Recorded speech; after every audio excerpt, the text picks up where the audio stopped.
Hello, friends. Faith here. And today I want to talk about the topic is, I'm looking at my notes, good enough is good enough. And by this, I mean when we are under times of stress, we often feel like we are not working up to like full capacity. We don't always feel like we're doing a very good job. Our focus is affected, our concentration's affected, our performance is affected, whether it's personal issues, whether it's our work performance, whatever we're doing is going to be affected by stress. And right now, with the coronavirus shutdown going on, there is a lot of stress. There's a lot of changes for most of our lives are feeling a lot of change. And now some of us, we introverts are handling it pretty well. It's not a huge deal to us, but change is change and change is stressful. And stress causes us to struggle with performance. That's just how that goes. And it's very easy if you are a performance-based person to then start to feel bad about yourself because you're not performing up to par. Or up to your standards. And many people who are heart-centered and who are logic-based and thus tend to be perfectionistic we can be very hard on ourselves if we're not performing up to the standards that we set. It may not even be that anybody is saying to you, what are you doing? You're not on your game. You're not doing what you're supposed to. You may literally be getting no criticism from anyone, but you are criticizing yourself. Yeah, because that's where most of our criticism comes from, is within. It's our own monkey mind chatter going on. It's critical voices from our past. It's critical voices from our present in some cases. And all of that creates extra internal stress. And I want to just share a little bit of actual scientific information about this idea about being good enough. So take a deep breath, always breathing, always breathing.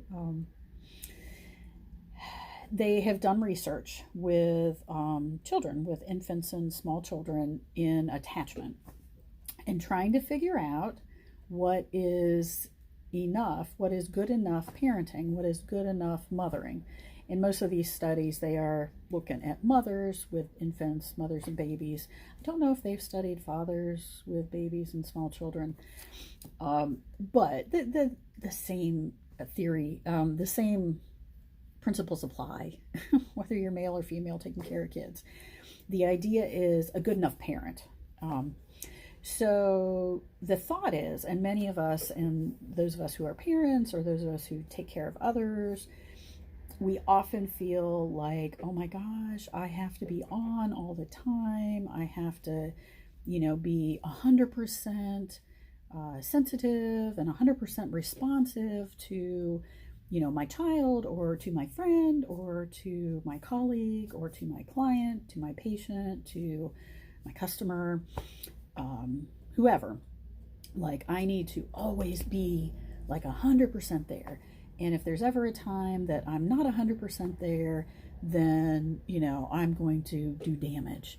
Like, I'm going to hurt my child if I'm having a bad day and I'm not like totally present, or I'm going to damage my child or damage my friend or whatever because I snap at them, or because I'm distracted, or because I'm not at my best. And a lot of parents have a lot of guilt about, oh my gosh, I haven't been the perfect parent, and thus my poor kid is damaged. I've screwed them up. They're damaged. What I want to share with you is very recent research, and this is something I looked this up in May 8th, 2019, there was a study that came out of Lehigh University. So if you want to Google it, you can. And I know there have been some other studies too, but this is the one I found most recently. And what they found was, now they're studying like mothers and infants, caregivers and infants, but this applies. This applies across the board. And what they found was, when they were looking at attachment and secure attachment. So secure attachment means that the baby is feeling safe and feeling like they're going to be taken care of. And here's what they found. Caregivers needed to respond well to the baby only 50% of the time, half the time. Isn't that interesting? Wow. Like when I first heard that information, and I know I got this information, I know this was discussed in a course I took last fall about the course that was called When Food is Your Mother. And we were talking a lot about attachment and lack of attachment and, you know, developmental things. And I know she talked about this information. I could not find statistics in my notes from her class. So that's why I looked it up and found this other reference. But I know she said a similar thing. And maybe it wasn't 50%. I feel like she, in her class, Carly, I feel like she told us it was like 2/3 of the time. But it definitely was not a majority. And that's what I want to share with you. That even if you're taking care of people, even if you're, you know, a parent, even if you're a caregiver, even if you're a professional caregiver, like if you're a nurse or a doctor or a therapist or, you know, daycare provider, teacher, you know, anybody who's dealing with human beings, you do not have to do it perfectly. You do not have to be 100%. You literally don't. And you're not going to do any harm to anyone if you're a little off your game. Children need good attunement about 50% of the time to be well-adjusted, healthy, happy kids. Parents do not have to always be 100% there. We just don't.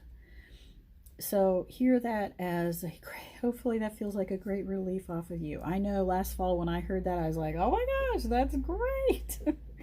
Woo. And it's really, and it's true. Like I can certainly also confirm from my personal parenting experience that that is true. I have not been 100% with my son. You know, there have been times because of my own issues, because of my own life circumstances, you know, where I've been struggling with anxiety or depression, where I've been having some health issues, where I've been just in my own quagmires, and I haven't been present. He's basically been taken care of over his life. I mean, the basics were covered, but there were times when I was not emotionally present. I know that. But he's okay. He's okay. Because at least half the time I was there. You know, at least half the time I was attuned and I was present. And after those periods of time where I wasn't as available, I did check in with him and we discussed it. And I was open and honest about, age appropriately, about some of the stuff I was dealing with. So he understood like why I may not have been as present. And he got it. And no hard feeling. He's a sweet kid. He's a really good kid. So, you know, he wasn't resentful. He wasn't angry. But he also wasn't confused about like why I may not have been as available at certain times. So communication is really important as well. If you're in a position, you know, and right now with everything going on, a lot of people may be feeling not 100%. It's okay. Talk about it. Share with people. If you're not able to be everything you think they want you to be, and here we go with trying to think about what other people are thinking. Oh gosh, we need to stop that too. But if you're feeling concerned about, I'm just not what I should be, then share that. Tell people, you know, I'm happy to do XYZ, or I'm happy to be here in this capacity. And I also recognize I'm just not at my best right now. And let people have choice. If you're trying to serve people and you don't feel 100%, then tell them that. And let them decide if they still want to receive from you or not. Don't say, "Oh, well, I'm not my best, so I'm not going to do that right now." I mean, if you need to not do something, by all means, like, you got to take care of yourself first. But if you're changing what you're doing because you think other people are gonna think, no, don't do that. Don't do that. A lessened capacity is understandable. It's okay. It's normal, and it's not a terrible thing. Mark Silver, who is the leader and our teacher in the Heart of Business community group that I'm a part of, talks all the time about how we should not plan our schedules to 100% productivity anyways. And I think this is really interesting that right now it's like, oh, what amazing advice. Because he says so many people we all try to do so much all the time. So we try to pack our schedules to as much as possible, and we try to accomplish as much as possible all the time. And when you do that, you're going to fall short because life happens. People get sick, you oversleep, you're too tired to do something, or something else happens that pushes out what you planned on doing. So what he always teaches us in our learning community is make your general life plans to about 70% capacity. Do not max yourself out to begin with. Like, don't even if you think you could do this amount, don't schedule that on a regular basis. Schedule lower.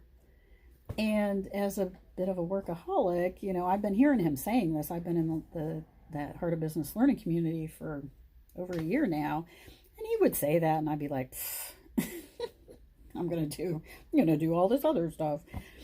And now I'm like, okay, he was right. It would be better if I, brought things down a little bit. So again, I'm saying that because these are things I'm working on too, absolutely. And we need to have tremendous self-compassion that if right now, especially if you're feeling like, wow, I'm just not myself, I'm not able to do everything I usually do, yes, because that's the effects of stress. And I would also encourage you that perhaps moving forward, in this time, we're going to have to make adjustments to schedules and how we do things. And maybe moving forward, consider downshifting some of the demands you put on yourself. Just something to think about. You don't need to do it right now. But I know in the coming weeks, I'm going to be doing that as well. I'm going to be taking a look at my schedule and life and just see if I can more skillfully take care of myself. So I encourage you to do the same. All right. Hope that was helpful. Don't want this to be too terribly long. So have a good rest of your day. Do take care. Slow down. Rest. Eat, drink, rest. And I will see you next time.